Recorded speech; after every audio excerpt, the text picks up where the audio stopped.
ओम श्री परमात्मने नमः। अथ चतुर्थोऽध्यायः। श्री भगवानुवाच इमं विवस्वते योगं प्रोक्तवानहमव्ययम् विवस्वान्मनवे प्राह मनुरिक्ष्वाकवे ब्रवीत्। एवं परम्परा प्राप्तम् इमं राजर्षयो विदुः। सकाले नेह महता योगो नष्टः परन्तप। स एवायं मया तेद्य योगः प्रोक्तः पुरातनः। भक्तोऽसि मे सखा चेति रहस्यं ह्येतदुत्तमम्। अर्जुन उवाच अपरं भवतो जन्म परं जन्म विवस्वतः कथमेतद्विजानीयां त्वमादौ प्रोक्तवानिति। श्रीभगवानुवाच बहूनि मे व्यतीतानि जन्मानि तव चार्जुन तान्यहं वेद सर्वाणि न त्वं वेत्थ परन्तप। अजोऽपि सन्नव्ययात्मा भूतानामीश्वरोऽपि सन् प्रकृतिं स्वामधिष्ठाय सम्भवाम्यात्ममायया। यदा यदा हि धर्मस्य ग्लानिर्भवति भारत अभ्युत्थानम् अधर्मस्य तदात्मानं सृजाम्यहम्। परित्राणाय साधूनां विनाशाय च दुष्कृतां धर्म संस्थापनार्थाय सम्भवामि युगे युगे। जन्म कर्म च मे दिव्यम् एवं यो वेत्ति तत्त्वतः त्यक्त्वा देहं पुनर्जन्म नयति मामेति सोऽर्जुन। वीतराग भय क्रोध मन्मया मामुपाश्रितः बहवो ज्ञानतपसा पूता मद्भावमागतः। ये यथा मां प्रपद्यन्ते तांस्तथैव भजाम्यहम्। मम वर्त्मानुवर्तन्ते मनुष्या पार्थ सर्वशः काङ्क्षन्त कर्मणां सिद्धिं यजन्त इह देवताः। क्षिप्रं हि मानुषे लोके सिद्धिर्भवति कर्मजा चातुर्वर्ण्यं मया सृष्टं गुणकर्म विभागशः। तस्य कर्तारमपि मां विद्य कर्तारमव्ययम्। न मां कर्माणि लिम्पन्ति न मे कर्म फले स्पृहा इति मां योऽभिजानाति कर्मभिर्न स बध्यते। एवं ज्ञात्वा कृतं कर्म पूर्वैरपि मुमुक्षुभिः कुरु कर्मैव तस्मात् त्वं पूर्वै पूर्वतरं कृतं। किं कर्म किमकर्मेति कवयोऽप्यत्र मोहितः तत्ते कर्म प्रवक्ष्यामि यज्ञात्वा मोक्ष्यसे शुभात्। कर्मणो ह्यपि बोद्धव्यं बोद्धव्यं च विकर्मणः अकर्मणश्च बोद्धव्यं गहना कर्मणो गतिः। कर्मण्यकर्म यः पश्येद कर्मणि च कर्म यः स बुद्धिमान् मनुष्येषु स युक्तः कृत्स्नकर्मकृत्। यस्य सर्वे समारम्भा कामसङ्कल्पवर्जितः ज्ञानाग्निदग्धकर्माणं तमाहुः पण्डितं बुधः।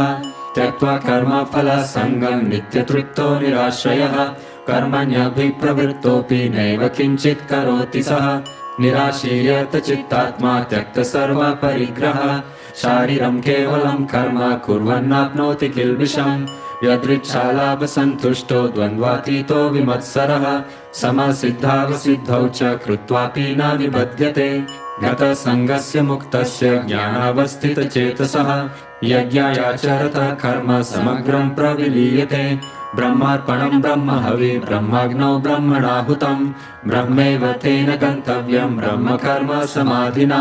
दैवमेवापरे यज्ञं योगिना पर्युपासते ब्रह्माग्नावपरे यज्ञं यज्ञेनैवोपजुह्वति। श्रोत्रादीनीन्द्रियाण्यन्ये संयमाग्निषु जुह्वति शब्दादीन् विषयानन्य इन्द्रियाग्निषु जुह्वति। सर्वाणीन्द्रियकर्माणि प्राणकर्माणि चापरे आत्मसंयमयोगाग्नौ जुह्वति ज्ञानदीपिते।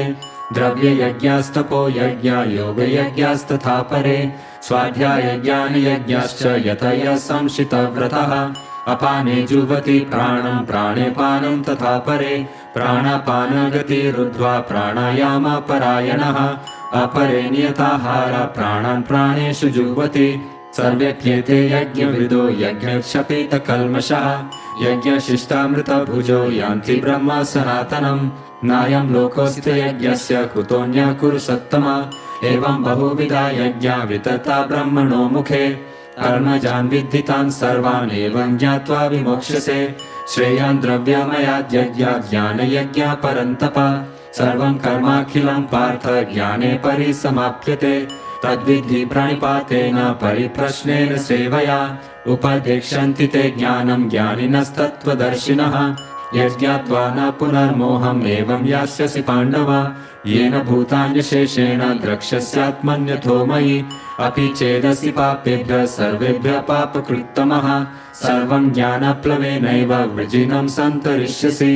यथैधांसि समिद्धोऽग्नि भस्मसात् कुरुते अर्जुन ज्ञानाग्नि सर्वकर्माणि भस्मसात् कुरुते तथा न हि ज्ञानेन सदृशं पवित्रमिह विद्यते तत्स्वयं योगसंसिद्धः कालेनात्मनि विन्दति श्रद्धावान् लभते ज्ञानं तत्परः संयतेन्द्रियः ज्ञानं लब्ध्वा परां शान्तिम् अचिरेणाधिगच्छति अज्ञश्च श्रद्धानश्च संशयात्मा विनश्यति नायं लोकोऽस्ति न परो न सुखं संशयात्मनः योगसन्न्यस्तकर्माणं ज्ञानसञ्छिन्न संशयम् आत्मवन्तं न कर्माणि निबध्नन्ति धनञ्जय तस्मादज्ञानसम्भूतं हृत्स्थं ज्ञानासीनात्मनः चित्वैनं संशयं योगम् अतिष्ठोत्तिष्ठ भारत।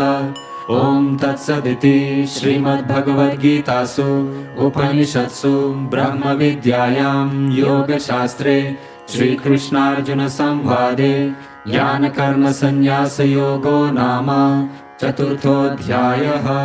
हरिः ओम्।